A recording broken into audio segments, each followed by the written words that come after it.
Kilalanin naman natin ang ating performer of the day, kasama si Miss Dayan Medina. Dayan? Alright. Maraming salamat si Audrey. Ngayon makasama ko ang performer of the day, si Joper Real. Good morning, Joper. Good morning, boss. Good morning, mga boss. Good morning po. Alright, Joper. So, tell us something about yourself. Gaano ka na ba tagal kumakanta? I think it's 12 years po. 12 years. So, you've been in the industry for 12 years now. So, I believe you have an album to promote? Ayan, actually, it's a soon-to-be an album, no? This particular album is 5 years ago, I think. Still, nasa market pa rin po siya.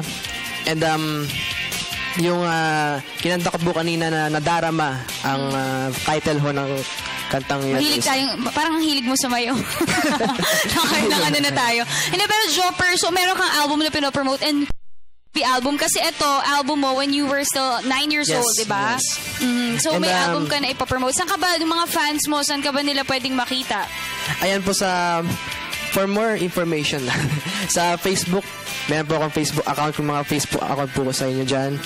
Facebook.com/JoperRealMusic. Ayan. Do you have any Instagram account? Yung mga usual social media? Ayan, Twitter? Instagram.com/JOPPSKIEEE. Ano bang Jobski. Ano bang genre ng music ang kinakanta mo? Kasi parang medyo rapper ka rin eh. .com, yung mga pag-plug mo, parang nagra-rap ka rin. Hindi naman po ako sa ganun. Actually, ang mga genre ko is wave back. 70s, 80s, 90s. Mahilig po talaga ako sa luma. Oo. Talaga, dahil kailangan mama at papa ko yun tutunan. Alright. Thank you so much, Jopper. Siyempre, mamaya maririnig ka pa namin magkumanta. Ngayon naman, balikan natin ating GMB Barkada. Yes.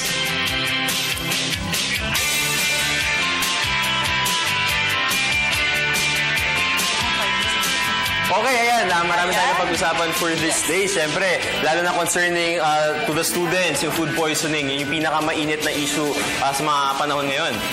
Ako naman gusto ko i-share yung, alam mo yung sa Master Boss, yung favorite ramen place ko. Sa May Manila yan, 70 pesos. Sulit na sulit. Kaya nga sabi ni Direk Carby, hello, hello.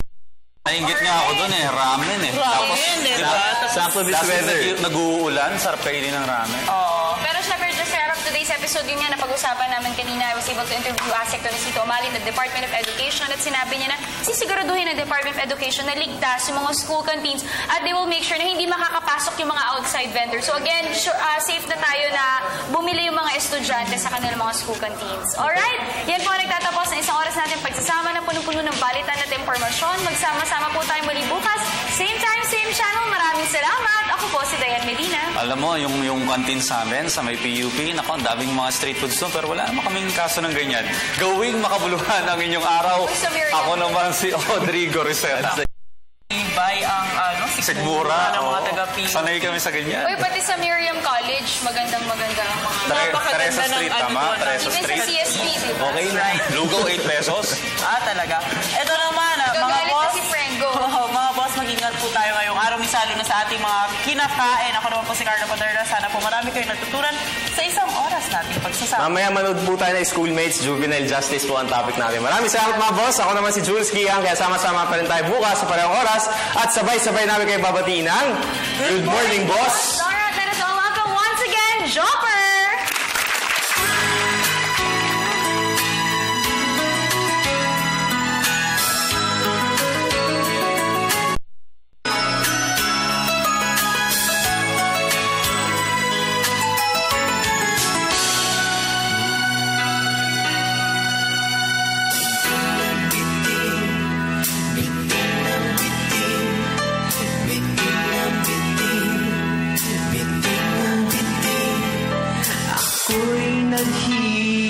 naghihintay.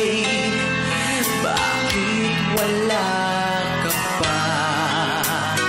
Kay tagal kung inasam